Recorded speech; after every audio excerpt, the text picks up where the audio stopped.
Hello, Minecraftians! Welcome to a very special Realm News Flash. I am your host, the Dark Lord, the one who puts the real in Realm and expands your mind one block at a time. Today is September 28th, and I am reporting to you directly after the Minecraft Live event. I apologize if this Realm News Flash report is not the most polished. I did not have much time to cover so much news that was literally dropped on us. I will do my best. I will be recapping the event for those of you who are not able to take part of it live, and I will be donating my own opinions and thoughts on all the new drops that took place. Now, let's start the show, folks.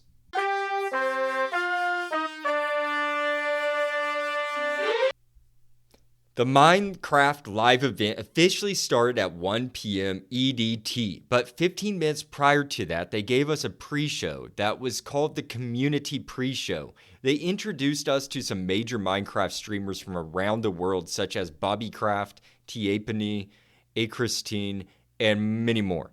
They then concluded it with the past summer's Minecraft MC Ender Cup Championship results and showed us a collage of random Minecraft artists from around the world and some streamers and what they have done with the game or how it inspired them. It was pretty neat to see. It was just something that they put on showing just what people do with Minecraft, like their builds. It was really cool to hear the backstories of some of the major streamers that they had in this Minecraft pre-show or the community pre-show, and how they got started years ago and just how so involved it is and how the community just is so imaginative. It really is. It blows my mind how the Minecraft community, just what they can build, what inspires them to build outside of the game even, such as art, statues, just so many different things. It blows my mind. But like I said, they conclude that with the MC Ender Cup Championship. They showed some footage there of what happened. It was all really neat how they put that together and paid some an homage to the fans and to us, the people who love this game so much. So I really loved how they did that, and it shows that they care for us. And then after that, they went to essentially the host of this Minecraft Live event, who is Lydia Winters, the chief storyteller at Mojang. They immediately, into this live event, I'm just going to kind of give you a layout, just how it went in the order of things, the major news that was dropped upon us. Well, Lydia Winters, the chief storyteller at Mojang, immediately after the pre-show announced that the drops that I'm about to tell you, what they told us, all these drops and everything, items, and the new mob, I'll just tell you that, will be made available to us in the beta previews and the snapshots that will be coming out in the next several months to come, that after this live Minecraft event. And I'm just going to interject here, and I want to make a prediction. I predict that we will probably be getting a majority of these drops in October around Halloween, because as you will all soon hear in my report to you, most of these drops are rather spooky. Next in the show, the next person that came out in the live Minecraft event show was Agnes Larson, the Minecraft game director. They announced the Bundles of Bravery, which I think most of us already knew. But they announced that will be coming out the next several months as well, which I think we already knew that.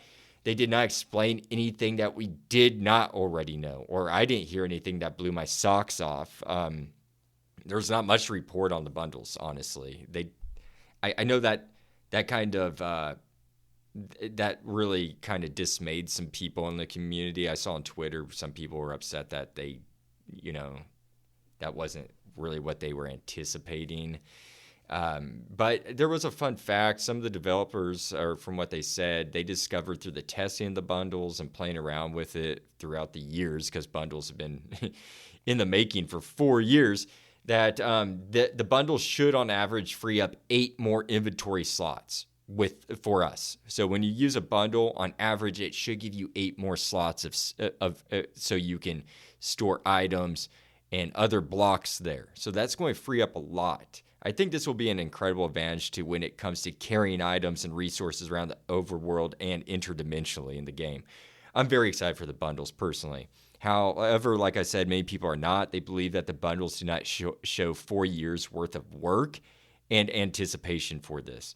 Many people feel let down by the bundles. And however, like I said, I enjoy it. Let me know your opinion by going to my Twitter, Reddit, or email me at bio.link/realmnews, all lowercase. Again, that's bio.link/realmnews. After the brief mention of bundles of bravery, the show shifted over to a Minecraft movie. Yes, we're back there again to a Minecraft movie, which you guys may or may not have heard my brother, the Sun King, and I talk about our opinion piece over the Minecraft movie trailer. Go check that out. That came out, 2-3 weeks ago, a month ago? I can't remember whenever they released that trailer. Go check our opinion. I think we gave that was just a really solid show. I think we did a good job explaining that trailer and everything around that. And go check that out. But we learned and we heard directly from the director, Jared Hess, who was involved in the making of a Minecraft movie. And that was interesting to hear from them. I thought that was good. I honestly thought it was great that they brought in more context to this movie. Anyways, let me read a little bit of this. During the live event, Jeb even was there. We learned that Jeb spent 3 months in New Zealand helping to collaborate with this film, which to me, I'm very happy to hear, because when we were watching the trailer, I know that I gave a lot of flack on the movie based off that trailer. And I believe, said it doesn't even look like Mojang was involved. Well, it looks like I was straight up wrong about that, because Jeb, the head guy of Mojang, was down there helping collaborate with this film for 3 months down in New Zealand, like I just said. So that, to me, that was a huge relief. I'm very happy to hear that. And like I said, I'm very happy that this live event provided more information on a Minecraft movie, because I was just not a fan of the trailer. And I don't know. I'm just happy that more footage was given to us, and a little bit more of a backstory to the movie helped so much. They explained that the main character is a young boy named Henry, which we knew the name Henry, but they kind of elaborated a little further that he's going through a rough time, his character in the movie. It appears that he deals with his sorrows by tinkering and crafting things in his spare time in the real world. And the main story in the movie takes place through Henry's perspective, and it is telling his story alongside with the other characters that happen to be involved with him in this movie. So I tell you all that because that's Jared Hess, the director, explains why they chose the title A Minecraft Movie, and it's because it's a unique story, a Minecraft story that comes from Henry's perspective, him mostly being the main character. So it's his story, it's a story, it's not the story, it's not a definitive story, if that makes any sense to you all. And I'm glad they explained that to me personally, because I was not a fan of the title. I still don't know if I'm a huge fan of the title, but I'm glad they went ahead and announced that, because I'm sure that they took a lot of flack for that title. I think they did. So I think they had to kind of explain why. Anyways, they also go on to make a case for why they chose to make the blocks so small when they're broken in the movie. Because if you remember, in between that tree, there's that punched out broken wood block floating there, and it just looks like a small cube. But the reason behind for why making the blocks and items so small in that movie and in that trailer was that it was not conducive to make all the blocks 1 cubic meter on set. roughly 3 by 3 by 3 feet, big, that those items the actors would have to be holding. It was just not practical. And I'm happy that they clarified all that, because honestly, I wasn't thinking really from a practical point of view, being a person on a movie set and having to design that entire set. That would probably almost be impossible to do. But that doesn't also mean that they couldn't just make the whole movie fully animated. But they did go on to say that they wanted this to be a unique experience, as if a real life human, which that's why they chose real life actors to be incorporated into this digital environment or green screen environment. But I was happy to see that they used a lot of real set that we didn't see in the movie trailer. If you watch this Minecraft Live, if you haven't already, it's pleasing to see that they had some actual real set, and they had a great set designer. I'm trying to find the name here. Where is it? Grant Major, who worked on Lord of the Rings as was the set designer for this Minecraft movie, which to me just gives it a higher validity and just a better quality to the movie, having somebody with that skill set involved. I still don't agree that Jack Black makes an appropriate Steve. Just doesn't look like it. I love him as an actor. He seems like a great person too, but I just don't see him being, I just don't think that was a good casting. He just doesn't look like Steve to me. Sorry for everybody that disagrees with me. That's just my opinion. However, I'm going to admit now that I am more excited about the Minecraft movie now that I saw and watched the live event today. I am. I'm a little bit more amped up about it. The film appears to have a higher quality than what the movie trailer portrayed it having. If you know what I mean? Honestly, they need to make a new movie trailer. Whoever made that movie trailer did a horrible, horrible job. And I think this movie is probably going to be so much better than what that horrible movie trailer portrayed, honestly. That's just my opinion. Now let's move on to the real interesting stuff that took place in the live event, okay, people? Finally, I can announce what leaks have already told most of the world. I vowed not to reveal any leaks until the official announcement was made today. I did not want to be a spoiler for any of my Realm News listeners or fans of the show, because I know that a lot of people were just building up anticipation, waiting for the actual day and minute for this live event. So I didn't want to spoil any of that, but I'm so excited that I can now finally talk about. We can finally talk about this amazing new biome and all that's in it. That is right, everyone. We are getting a brand new biome called the Pale Garden Biome. That will be an overworld biome, and it looks just simply amazing to me. I think I love it. I'm in love with this. This whole biome is more like a forest. It is very quiet during the day, and it's rather eerie. It's just 24 hours eerie. It just gets scarier the closer it gets to dark. I'll just say that. Everything in this biome has a gray color motif to it. Think of a rain cloud type of day, right before a storm is about to break or downpour. That is what the biome reminds me of. Moss hangs from the new pale oak trees, making the atmosphere dark and the visibility low in here.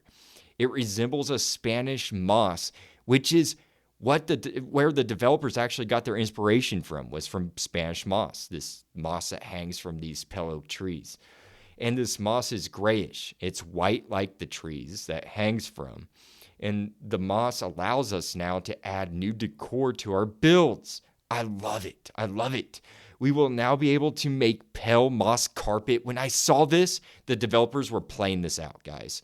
The first 30 minutes of the live event was pretty much just telling us the movie, the bundles, and then they announced us this Pale Garden Biome.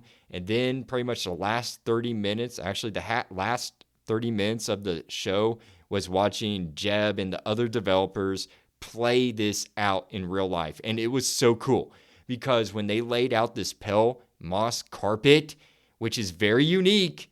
It creates this beautiful new pattern on the floor, and this carpet creeps up a little bit upon the walls of the structure or whatever block that it's next to. It just gives such a really cool vibe. It just really, I don't know. I don't even know how to explain it. It's hard to explain. It's just an amazing vibe. That's why I can say the new Pale Oak wood blocks are amazing. And when they're broken, moving on from the moss carpet that I'm so obsessed with now, the Pale Oak wood blocks, when broken, can now be crafted as well to make white picket fences. That's the beauty of this. It's a white wood. It's a pale white wood. It's an off-white. It's not like a pure bright white, but we can use it to make white picket fences, white oak doors that have these iron hinges on them. Very unique design. I love the oak doors, the white oak doors, or the pale white oak doors, I should say. Sorry. This is all new terminology for me, so I'm sorry if I'm messing this up.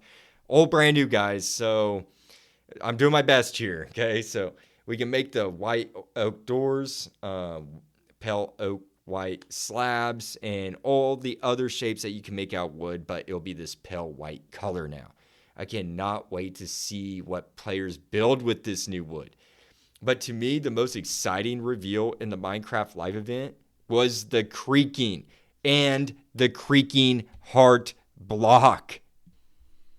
The Creaking is the newest mob to enter the overworld. It lives within the Pale Garden biome and only comes out at night. At night, in the Pale Garden biome, there will be some ambient sounds that occur. Otherwise, during the day, it's completely silent. But you may hear at night a little creaking sound, literally. And fun fact, the audio engineer in this live event shows that how they got that sound was literally by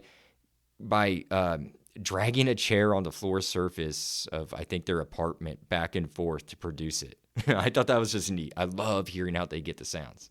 And that may be the sound that you hear, that creaking, and that's why they get that name.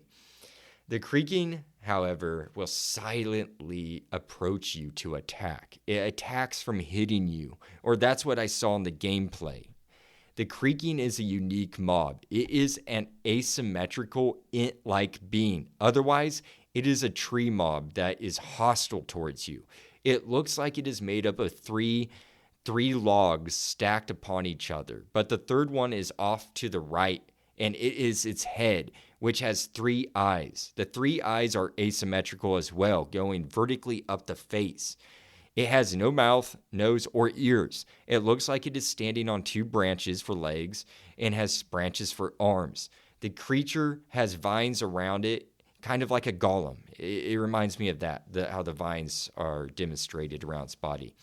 But on its head, some of the vines stick out away from the head like feelers to me. That's what it gives me. It looks almost like feelers. The Creaking, as I said, will only spawn at night when you are out lurking in the Pale Garden forest. But once you spot a Creaking, this is kind of spooky. Once you spot it, because you'll see it with its glowing eyes, it's probably its telltale sign. Otherwise, it could blend in with the background foliage. But once you spot it, it won't move. It won't move. It will hold perfectly still. It will stand still, and it won't even be able to, you can't even push it. It is firmly rooted into the ground like a tree. But the moment you look away from it, yes, once you turn your back or look away, it will approach you at a running speed in order to attack you. There can also be multiple creakings that generate around this area that you come upon them. So it won't just be one of these creaking and creeping up when you're not looking or when you turn your back. Isn't that scary? I mean, that just, to me, is thrilling. Also, you can't kill them. That's a big caveat to you all. You can't kill the Creaking. Yep, you can try, but hitting them with a sword, axe, arrow, stick, whatever, they will not die. But they will otherwise release out a particle effect that looks like fiery embers that will float in the direction of a Creaking Heart. Yes, this particle effect, kind of like a the interpearl when you throw it for a stronghold? It shoots off towards the direction of a stronghold. It's like that same mechanic, but these floating particles will trail off towards a Creaking Heart. The Creaking Heart is a very unique block and a whole new system put in place into the overworld by Mojang. And yes, when it's a whole new thing when it comes to mob functionality, folks. It is. This is brand new. First time ever that Mojang introduced something like this. The name Creaking Heart is very appropriate for this new mob because it is literally the heart of these new hostile tree-like mobs. Once you find the Creaking Heart, which will not be easy to find, by the way, you can break it and it will finally kill the creaking mobs that are chasing you. The Creaking Heart can be found grown into a pale oak tree that should be within a 36 block radius of the creaking mobs. This Creaking Heart block looks partially like a pale oak block, but it has a reddish orange fungal looking tinge around the center of this block. This fungal looking tinge actually makes up most of the block. The Creaking Heart block can be on the exterior part of a tree, like the trunk of it, visible, making it somewhat visible, I should say.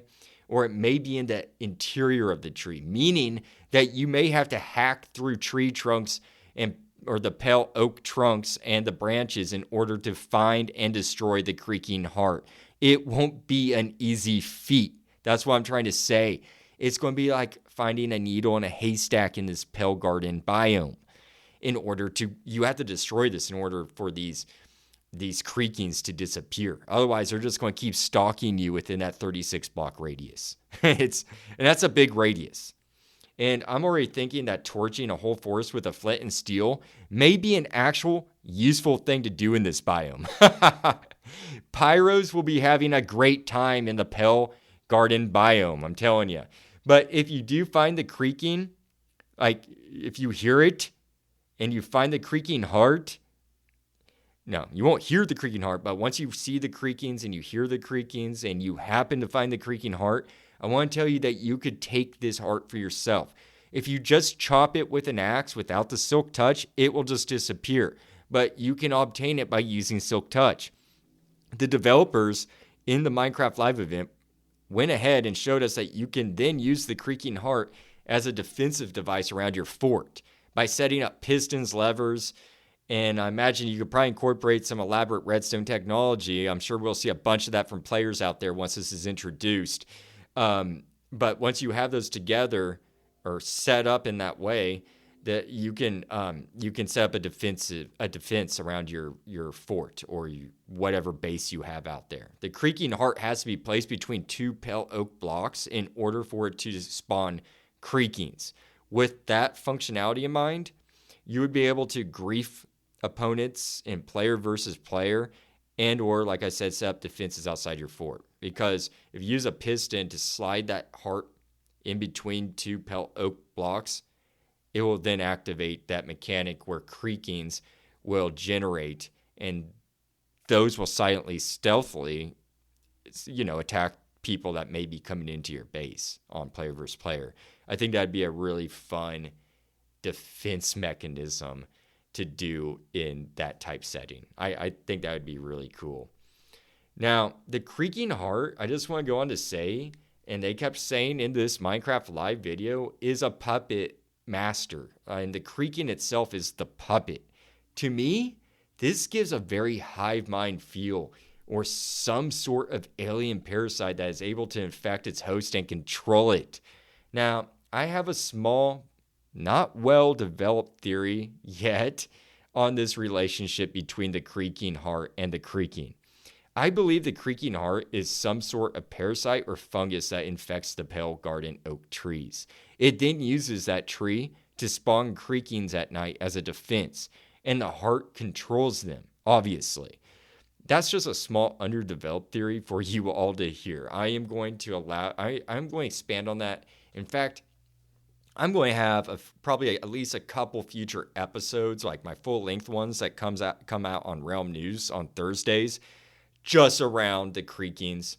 I will. And I can already promise you the Creakings will be tied directly to the Lord of the Ring Ent in the real segment of that show, because I am an Ent fan.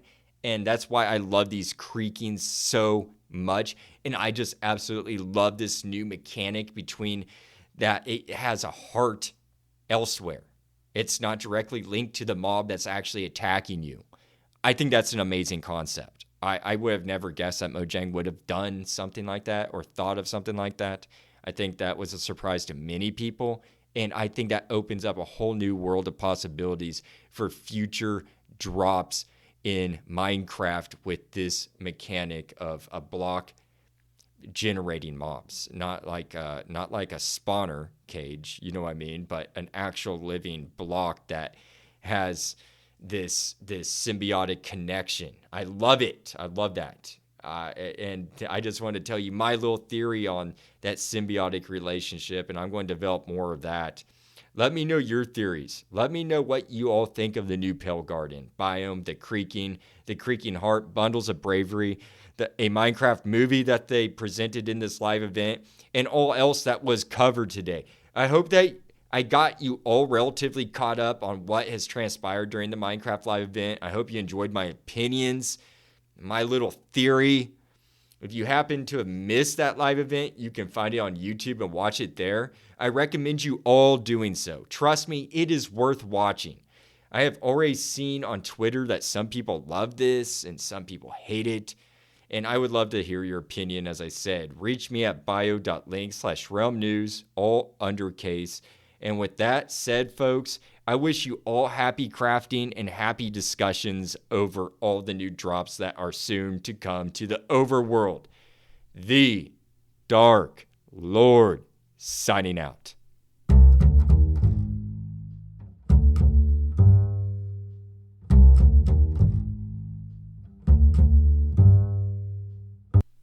Hello, Minecraftians. Thank you so much for listening to Realm News. It means the world to me that you enjoy the show that much that you tune in every week to hear how I put the real in Realm and expand your mind one block at a time.